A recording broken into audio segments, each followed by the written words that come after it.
The atmosphere inside the sold-out arena for Friday Night SmackDown was thick with a mixture of exhaustion and resentment. For over a year, the women's division had been held under the iron grip of a champion who didn't just defeat her opponents. She dismantled them. The main event had just concluded, and once again, the result was the same. And the referee's hand slapped the mat for the 3 count, echoing through the speakers like a judge's gavel sentencing the entire roster to mediocrity. The champion stood tall in the center of the ring, her chest heaving. A cruel smirk plastered across her face as she clutched the gold title belt that felt like it had been glued to her shoulder for eternity. The crowd booed, a low rumbling thunder of disapproval, but there was no fire in it anymore. They were beaten down, just like the challenger who lay motionless near the bottom rope. It felt like the end of the road, felt like there was no one left to challenge the throne. But the night wasn't over. The champion grabbed a microphone, her voice cutting through the gears with piercing arrogance. She began to list the names of the legends she had retired, the rising stars she had buried, and the hope she had extinguished. She declared that there was no savior coming. She screamed that she was the alpha and the omega of the industry, and that the fans should get used to her reign because it was never going to end. The heat in the building was palpable. The fans wanted blood. They wanted a hero. But looking at the entrance ramp, there was nothing but emptiness. The commentary team sat in somber silence, Michael Cole barely able to muster excitement as he admitted that perhaps she was right. Perhaps there really was nobody left.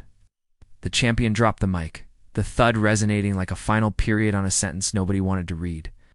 She raised the title high, signaling the show to fade to black. The glitch. A shift in reality.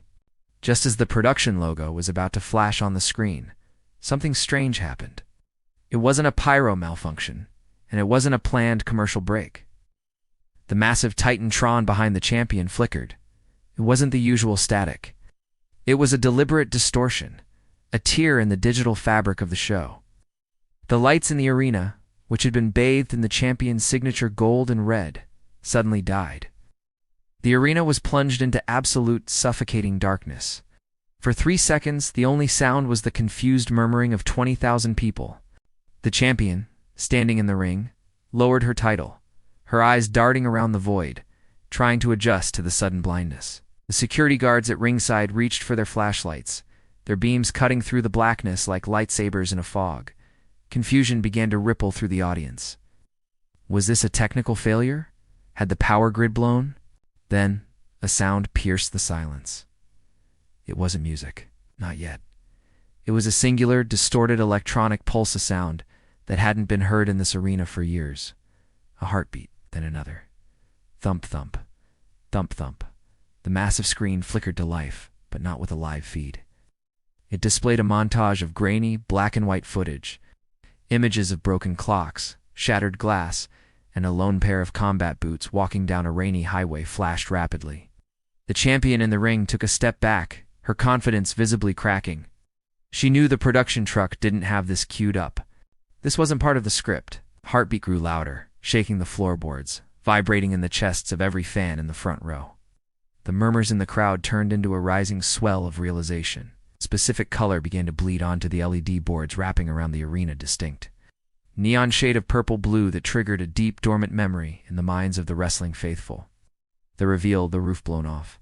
And then the riff hit. That iconic high-energy guitar riff that instantly separates the casual fans from the diehards. The noise that followed wasn't just a cheer. It was a sonic boom. It was the kind of primal roar that makes the cameras shake and the audio feed clip into distortion. The crowd didn't just stand. They erupted. People were jumping over the barricades, spilling popcorn, grabbing their heads in disbelief. On the commentary table, Pat McAfee threw his headset onto the floor, standing up and pointing at the stage with wide eyes.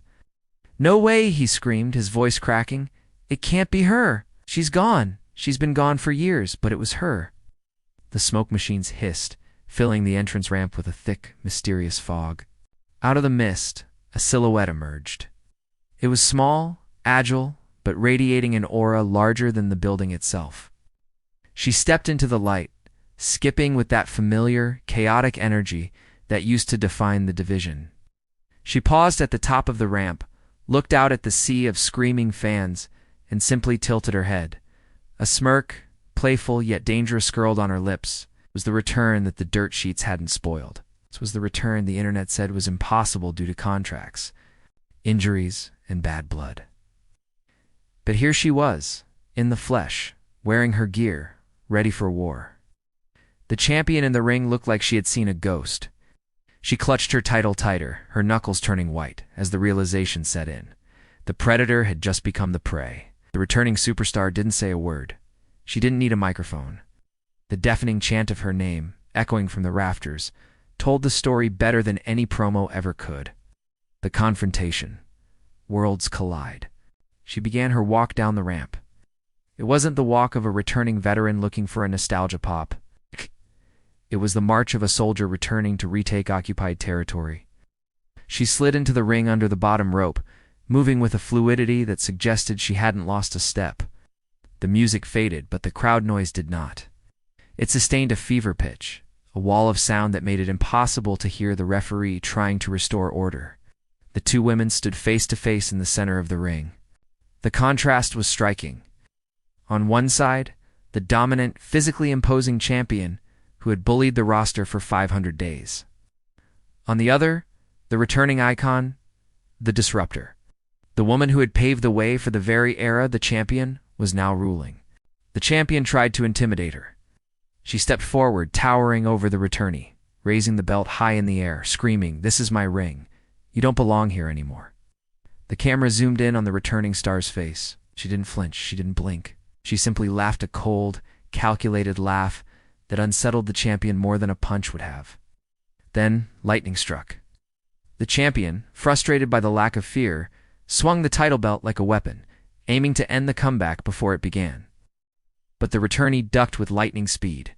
She bounced off the ropes, slid under a clothesline, and hit her signature finisher out of nowhere. The champion crumpled to the mat, laid out cold. The arena exploded for a second time. The returning star stood over the fallen queen, picked up the title belt, looked at it for a long moment, and then dropped it onto the champion's unconscious body. She looked at the hard cam, winked, and mouthed two words, "I'm back." The aftermath, a new era begins. As the show finally went off the air, the internet was already melting down. Twitter was trending with her name worldwide. YouTube thumbnails were being uploaded by the second. The landscape of the company had shifted in the span of 5 minutes. So it wasn't just a return. It was a reset button.